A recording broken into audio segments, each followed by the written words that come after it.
सारी पृथ्वी का पति बन जा, जब भक्ति नहीं है तो एक अन्य का जीव नहीं। वो इस भक्ति मार्ग से तोल के देखेंगे, जिस दिन परमात्मा के पैमाने से नापेंगे।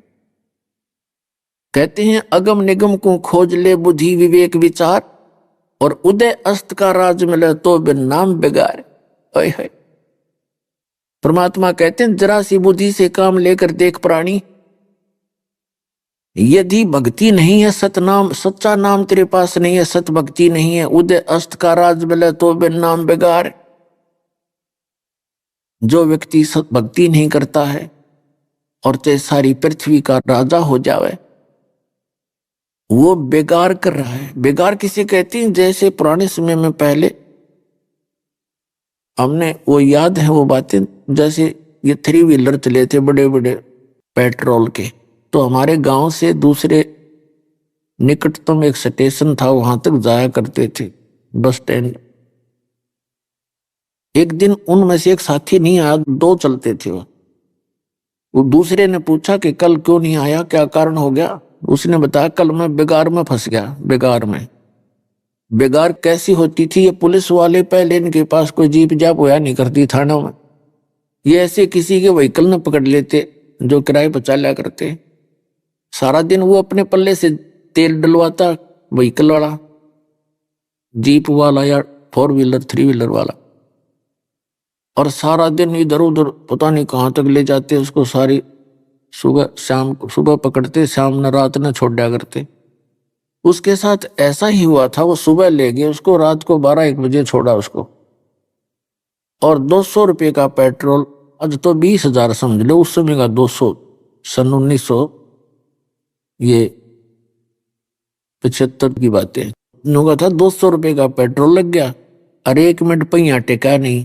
सारा दिन इधर चलो उधर चलो, और खाना भी करते हैं खाया 200 रुपये का तेल ला के।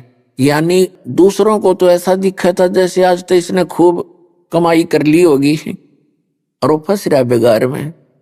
200 रुपये करते लगा दिए, और श्याम ने नो का नो खाली हाथ करना आ गया। तो यहां बताते हैं जो आज आपको भक्तिहीन प्राणी, चाहे प्रधानमंत्री है और चाहे वो मुख्यमंत्री है और चाहे पूरी कितनी बड़ी फैक्ट्री का स्वामी है, वो ऐसा व्यक्ति समझो जैसे बेगार कर रहा हो। 1 मिनट की फुर्सत नहीं, सारा दिन वो चाहे कितना आपको लगता है उसके आगे पीछे बड़ी चहल पहल रहती है, पर वो अपने जीवन का नाश कर रहा है, वो बेगार करने लग रहा है। जब यहां से जाएगा अपने पुनों की पूंजी को बर्बाद करके खाली हाथ जाएगा उस दरबार में। कहते हैं एक प्रियव्रत नाम का राजा था,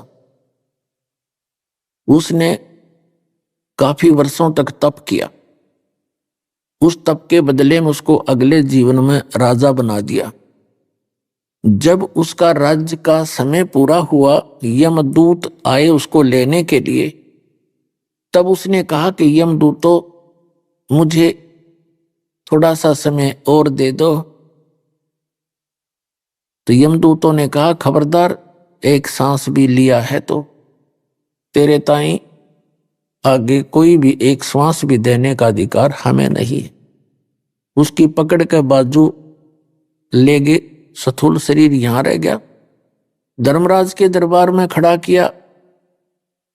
धर्मराज ने पूछा कि भाई इतने वर्ष तक तूने तप किया, इतने वर्ष तक राज्य किया, कुछ भविष्य के लिए भी लेकर आया?